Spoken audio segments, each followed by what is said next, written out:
Hey there, everybody. Happy October 31st, 2021. So today is what is considered by many a holiday. Some choose to celebrate it, some do not. That day, which is known as Halloween. Today, a lot of people will be, and this weekend, a lot of people have been going to costume parties and for a little while now, people have been going to haunted houses and watching scary movies, and many children will be going trick or treating at some point today or this evening. And interesting. And some people just don't believe in Halloween at all, feel like it's a demonic holiday, and so do not observe it. Some churches, in lieu of Halloween, will have harvest celebrations because it is the harvest time of the year as well. And so today's intent is to bring a special message that is dealing specifically with this day, which some can call holiday, referred to as Halloween. And so let's get into that. Hmm, holiday. You know, the word holiday really comes from holy day. So those things that we call holidays are things that are really holy days. So we're going to kind of get into Halloween as a holiday. We're going to break some stuff down where that's concerned. And we're going to do we're going to address some things as far as um, some spiritual things and spiritual significance of some things, and what you can take out of this time that will be able to bring benefit to you in your life and your spiritual journey as you engage in this human experience, living and breathing on planet Earth, right? So before we really get into that, I'm just going to I'm going to start with a word of prayer, and I want to acknowledge, I've been blessed to be able to minister to a lot of different people, a lot of different backgrounds. Have trained and taught people in virtually every major world religion, um, and people who don't practice have any particular religious practice at all. And I believe that that's part of my calling, no doubt. Um, and yet, you know, definitely where I come from is I definitely do believe in Yeshua HaMashiach, Jesus the Christ. And he had a lot of people that he ministered to during his time on the planet, living and breathing in human form. Thousands of people that he ministered to in a variety of ways. And then there were a small, select, close group of people that were part of his inner circle that really got to get another layer and another level of the teaching, that they actually had much more intimate interaction with them. And, they were kind of asking one day, you know, for him to teach them how to pray. And he said, when you pray, pray like this: Our Father, which art in heaven, hallowed be thy name. Thy kingdom come, thy will be done on earth as it is in heaven. Give us this day our daily bread, and forgive us our trespasses as we forgive those who trespassed against us. And lead us not into temptation, but deliver us from evil. For thine is the kingdom and the power and the glory forever and ever. Our Father, which art in heaven, hallowed be thy name. Is how he taught them to start off praying. Not that they had to recite it exactly that way every time, but he was essentially giving them a formula for prayer. Starting off with acknowledging God's sovereignty, God's magnificence, God, and that hallowed be thy name. Hallowed be thy name. We're talking about this on Halloween, right? Halloween. I'm lifting up this prayer because hallow means holy. That's where the term hallow, that's an old word. It's not a word that we use in common English today. It's not a part of our popular vernacular. But hallowed be thy name, honoring the fact that holy is the name of God. And on Halloween, the actual initial term for this day was All Hallows Eve. All Hallows Eve. And so what is this day? What was this day initially set up as being about? This Halloween or All Hallows Eve. It was about acknowledging all the holy ones that had gone on to glory, that had made their departure from physical existence on planet Earth, who had laid a foundation, a spiritual foundation, people that we could look up to.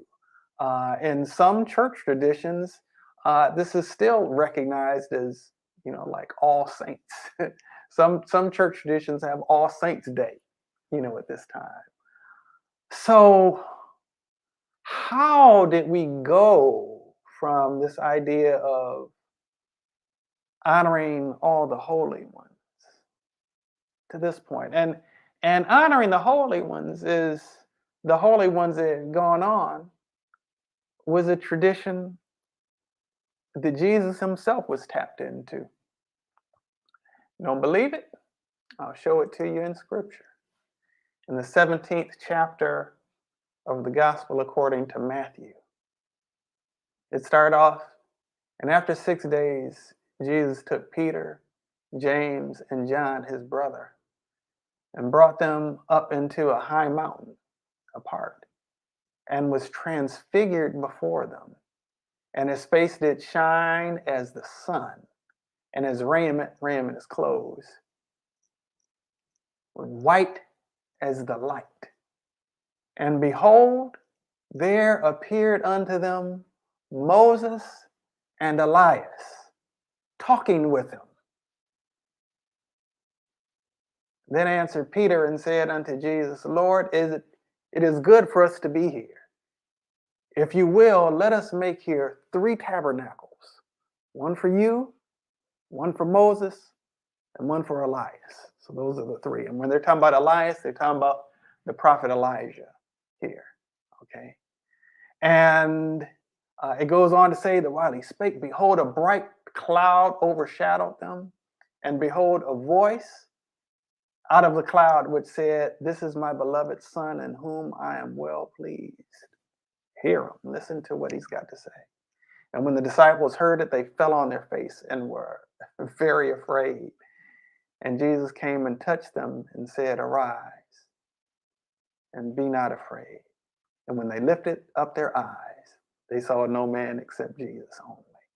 And then it talks about they came down from the mountain, and then there's a whole story in connection with that. But I want to kind of focus on this part, that he took, these are the 3 people who you hear him being with the most, alone with them the most, Peter, James, and John, 3 of the 12 disciples that he was most closely affiliated with according to the scriptural record.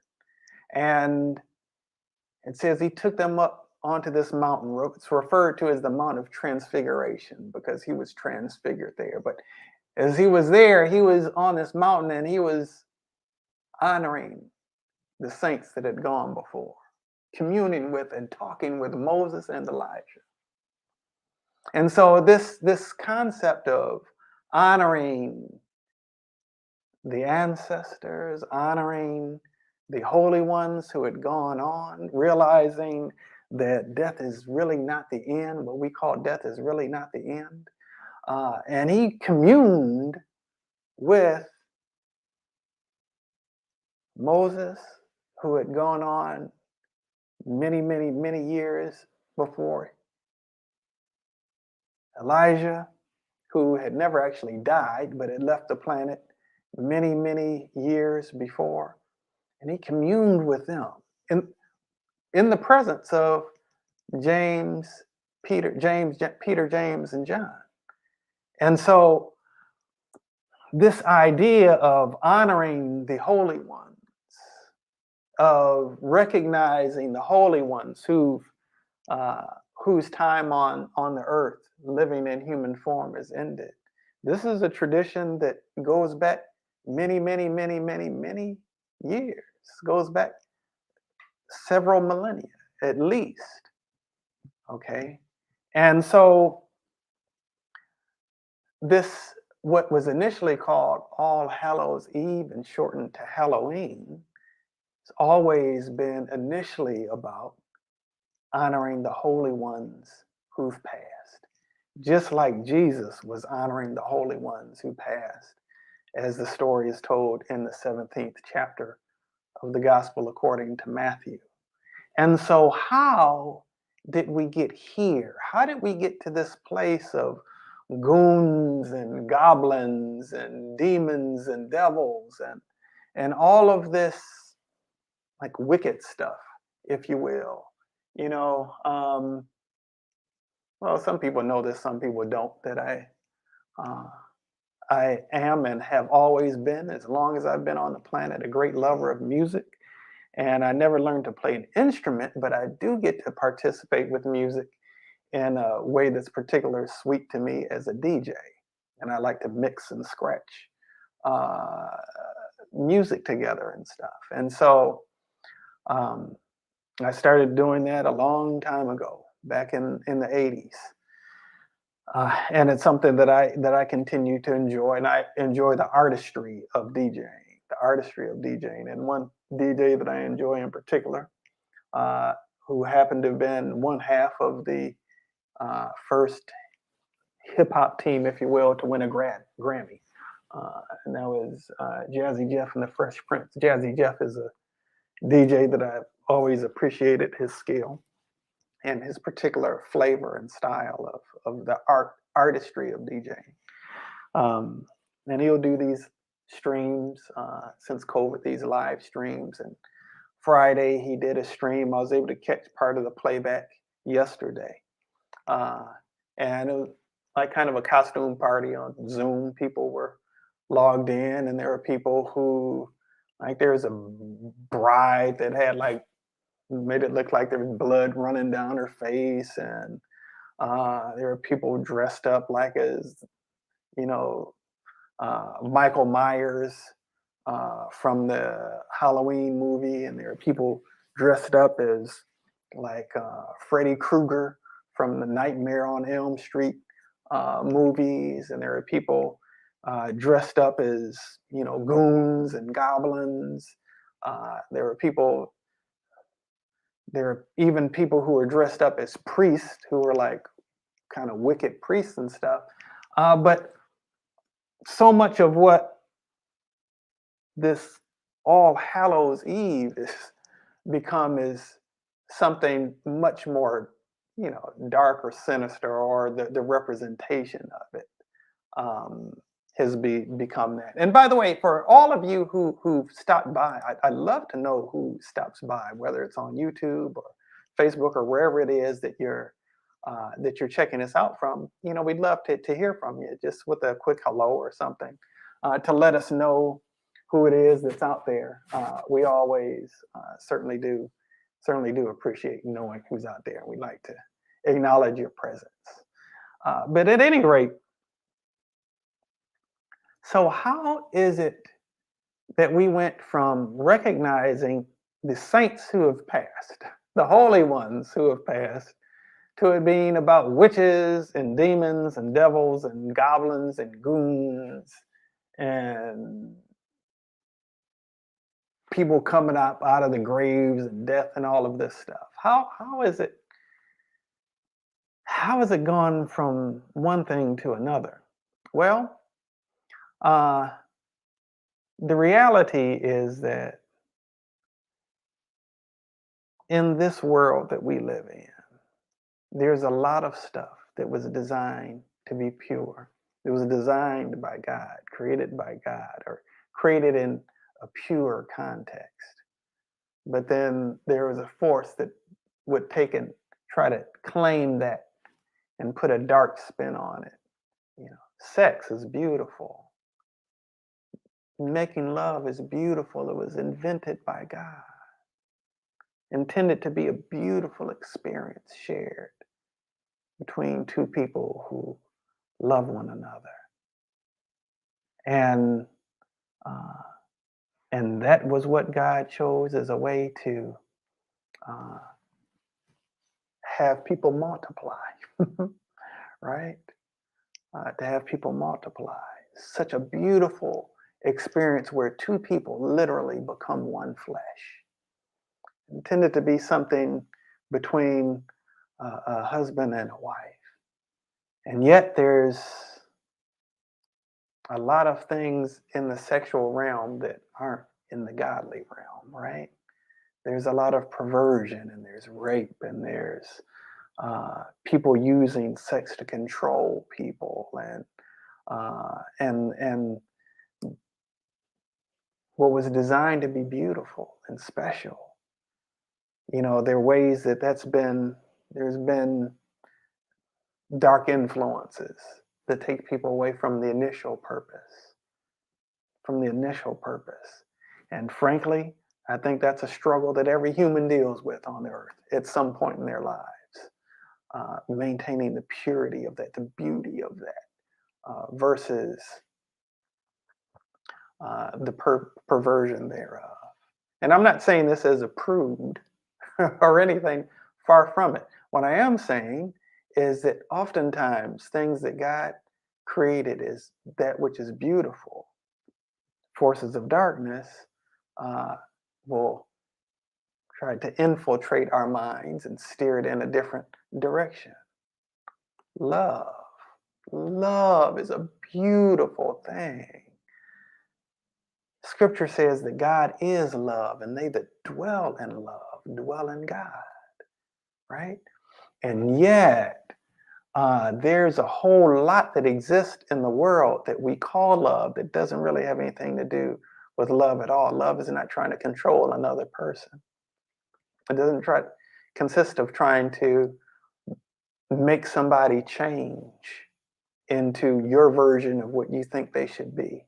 Love is acceptance of someone for who they are, being able to see it, acknowledge the presence of God in them, wanting the best for somebody, independent of how it impacts you, genuinely wanting the best for somebody, wanting to see their good unfold for them. And if some way you can have the honor of being able to sow into that, their sense of well-being and their joy and their fulfillment and their happiness and them feeling good about themselves. That's expression. That's love in action. That's what love is really all about. But somehow other things get twisted, and then people get jaded from in terms of their thoughts of love, because what somebody claimed was love demonstrated something that was not love. You know, anything that God creates, the enemy of our souls will try to twist and pervert, right? To try to steer us away from the good that God created. And everything that God made was good. Everything that God made was good. But in terms of this whole thing with Halloween and how it became so what it is about today, the reality is that it comes at a very particular time of the year. It's the last day of October. Um, and I'm going to talk about something for a moment. You could agree with it or you could not agree with it. It's just a determining factor for uh, that connects with the time of the year. Um, and such. And so we measure our calendar year according to what's referred to as Gregorian calendar. There have been different versions of the calendar. What we have generally accepted in the West over the last quite a while is the Gregorian calendar. Um, there are holy days, three holidays that fall on the same day of the well there are three there are some holidays that fall at a certain time of the year, some determined by what's going on in the cosmos, right? um, I'm not trying to sell anybody on uh, astrology. I'm not trying to condemn it either. I'm just saying these are determining factors. So the way that we recognize our calendar in the Western world, actually, each day of the week is associated with a planetary body. So, Sunday, which is today, where do we get that term from? It's the day associated with the sun. Okay. Monday, which is in Spanish, lunes, uh, which luna is moon in Spanish. Monday is associated with the moon. Tuesday is associated with the planet Mars. Wednesday is associated with the planet Mercury. Thursday actually comes from the term Thor's Day, which actually kind of deals with more Greek mythology.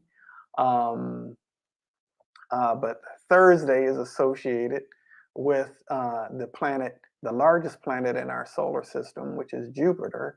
Friday is associated with the planet Venus. Saturday, which Saturday is actually the Sabbath, called Sábado in Spanish even.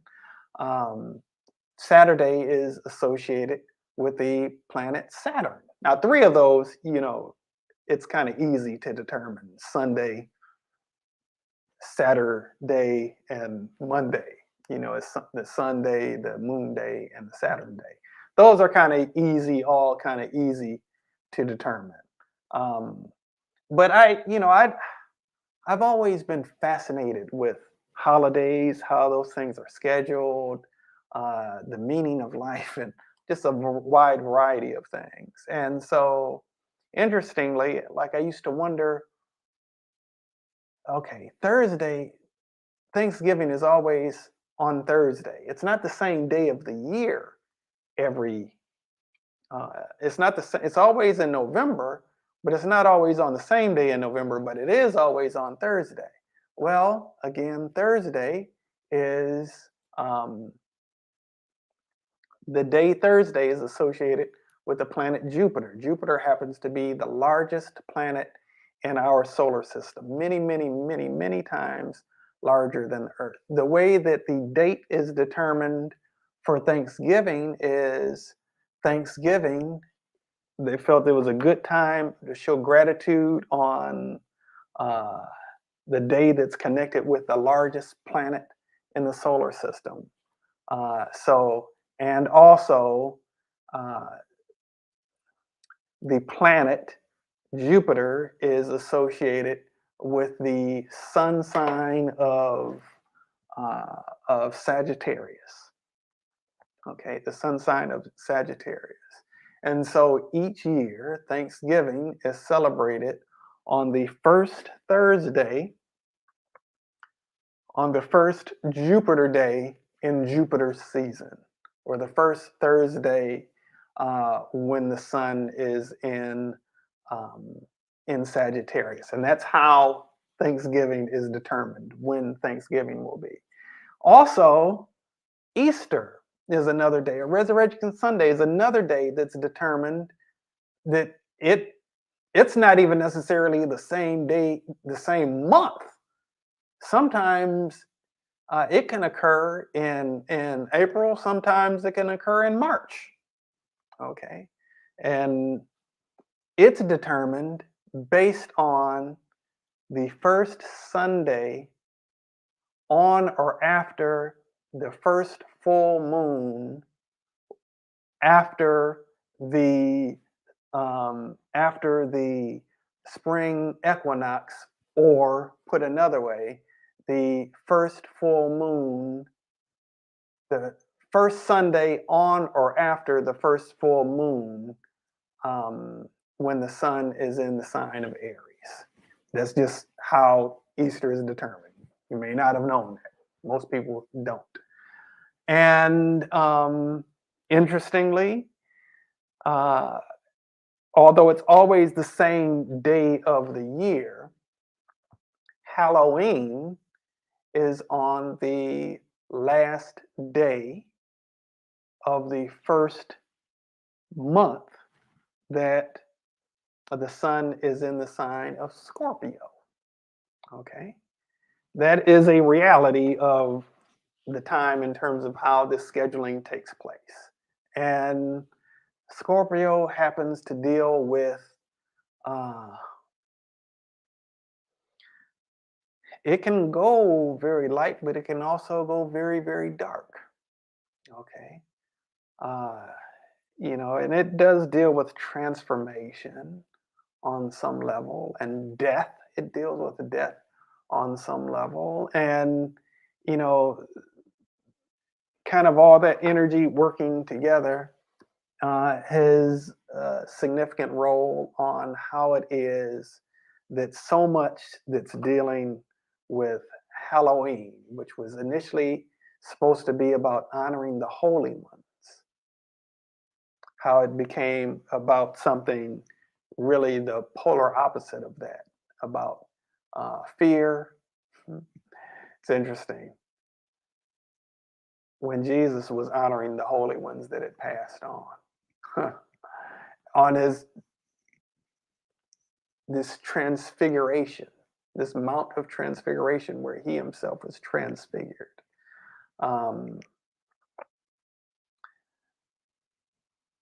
And the disciples were scared. He told them, "Don't be afraid. Fear not," he said. But so much of this time that was set aside to honor those who've gone on has been made to be about fear somehow. At any rate, we're going to bring it back home. And I want to take a moment and I want to acknowledge the source of all life and the source of all love and the source of all goodness, the God who created the heavens and the earth and the moon and the stars and all of nature, who invented the mountains and the rivers and the valleys and the streams and the trees and the giraffe and the gazelle and the lion and the butterfly and the humans. God, thank you for your wonder and your majesty. Holy is your name. Holy is your name, God. Thank you for who you are, for all that you've done. And God, on this day that was initially set aside as honoring the holy ones who've gone before, I take this water and I pour some out in honor of, first and foremost, pour some out in honor of Jesus the Christ, the holiest man that I've known to ever walk the earth. I pour some out in honor of his mother, Mary, the man who raised him, Joseph. I pour some out in honor of Moses and Elijah. Honor the memory of Melchizedek. Honor the memory of Enoch. Honor the memory of Methuselah. Honor memory of John, the disciple whom Jesus loved. And honor the memory of Mary, the Magdalene. Honor the memory of my ancestors, Ernest John Thomason Jr., Ruth Anise Thomason, John Allen Hall. Honor the memory of Pierpont Morgan Pickett, and of Gertie Pickett, of Patsy Pickett, and of Wilson Pickett, of Lottie Fields, of Frank Thomas, of Maggie Gilliard. Honor the memory of Lula Slaughter and the unknown biological mother of Lula Slaughter, whose name I can't say. Honor the memory of Thomas Slaughter Sr. and the adopted parents of Lula Slaughter, Judge Mobley and Nettie Mobley. Honor the memory of John Needham Hall and of Gussie Price. Honor the memory of Ernest John Thomason Sr. and of Bonetta Thomason, of Walter Thomason, of Jeff Griggs, of Kane Kirksey, of Lloyd Leftwich, of Mary Davidson. Honor the memory of Armand Bernard Hall Sr. Honor the memory of Martin Luther King Jr. and honor the memory of Padre Pio. Honor the memory of Mary McLeod Bethune. Honor the memory of Harriet Tubman. Honor the memory of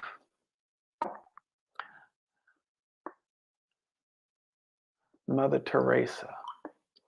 Honor the memory of Ted Fricker. Honor the memory of Catherine Kuhlman, and honor the memory of Smith Wigglesworth. Honor the memory of so many saints and holy ones who've gone before, and ancestors of mine who've gone on before me, whose names I may not be speaking right now, but I thank you, God, knowing that I do not stand on my own. We do not stand on our own, but we stand on the shoulders of those who've gone before us. We stand on the shoulders of their prayers. We get benefit from the path that they laid so that we don't have to experience some of the hardships that they had to endure. I'm so thankful, dear God. I'm so thankful for all of those who've gone before and who've been beacons of light, that we've been able to draw strength from, some from the recorded record of their life experience, some from those whom we've heard stories of and who've been honored and memorialized, and we've been able to benefit from their story. Some who took on various challenges that were very, very, very difficult for them.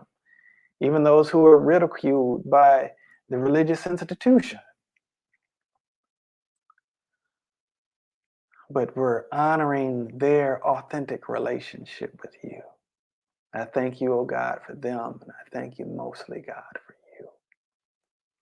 And I pray, oh God, your blessings upon all of us as we walk this thing called life as spiritual beings operating in human bodies out.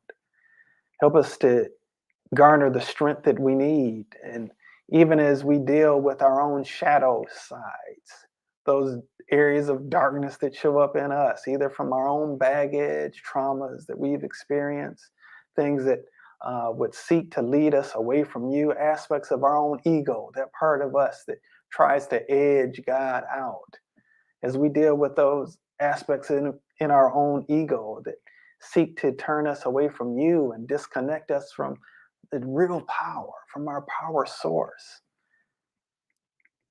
God, guide us and strengthen us and fortify us. You are our protection. You are our rock. You are our strength. You are our guide. You are our salvation. We thank you for that, God. Give us the courage to take on that which is our work to do. Give us a serenity to accept the things that we cannot control and those things which are not for us to change. And God, give us the wisdom and the presence of awareness to recognize that it's by you that we're able to do what we are able to do. And allow us the wisdom to be able to discern that which is ours to take on and that which is not.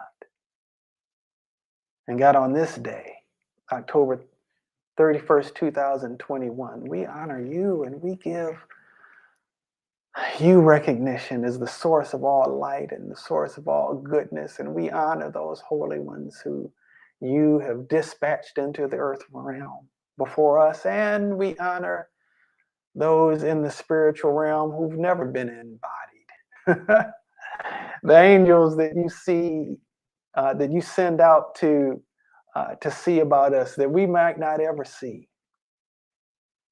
And they may never get direct credit for work that you've called them to do in our lives and on our behalf. But we honor them and we honor you for sending them. And we thank you just for being who you are and giving us the opportunity to draw close to you. And that you are the light that shines in the midst of the darkness, even when the darkness is not able to comprehend the light. And we welcome your light and your love into all of the dark areas within our own souls, from traumas that we've experienced, from areas where we have felt ashamed, times where messages were conveyed to us that we had to mold to someone else's idea of who it is that we ought to be, rather than living authentically as the people that you called us to be. May we know that we have acceptance in you. May we know that we have love in you that truly is not based on conditions, the conditions that others place upon us, or that even we sometimes lose sight and place upon others. You love us because you are love, and it's your nature to love your children, those whom you have created. And for this we thank you, and we give honor and glory to you in the name and the nature of Yeshua HaMashiach. Ashe and Amen. All right. Well, good people, I pray God's richest blessings upon each and every one of us. I pray that as you are going about your day and your week and the remainder of your year, that you take in the light. The darkness has its purpose. And the purpose of the darkness is for you to be a space where the light shines, and so that you can know the light that you really truly are. If you stick a candle inside the sun, you can't recognize the light of the candle. But you shine a candle in a very dark room, and its light certainly is able to be recognized. And so whatever dark areas you might have going on in your life, whatever experiences that you might have that, don't necessarily feel so good. If there are any areas in your life that you may feel ashamed, just shine the light in those areas. Ask the light of God's love to shine in those areas. Accept yourself for who you are. Even if you are where you are isn't where you want to be. Even if you think you should know better and don't understand why you are where you are at this point in your life, or why you're not further along, or whatever you should on yourself. You think that you should be this way, or you should be doing this, or you should be further along on your spiritual path, or whatever the case is. Be gentle with yourself, forgive yourself, and yet don't be complacent with where you are. Keep pressing toward the mark of the high calling of God, knowing that God is with you. Receive the support that God makes available. Receive God's presence into your life. Ask God to occupy every area of your life and to be the determining factor for every decision that you make. Seek God's counsel on all things, big and small, right? Invite God's presence in every area of your life, your plan making as well as your love making, right? What you gonna wear each day? What you gonna eat? I do. And you might not like what the answer is. That's okay. You'll get over it. And sometimes you may go a different direction. Even that's okay too. Just don't keep going the wrong direction and get back on track as soon as you possibly can.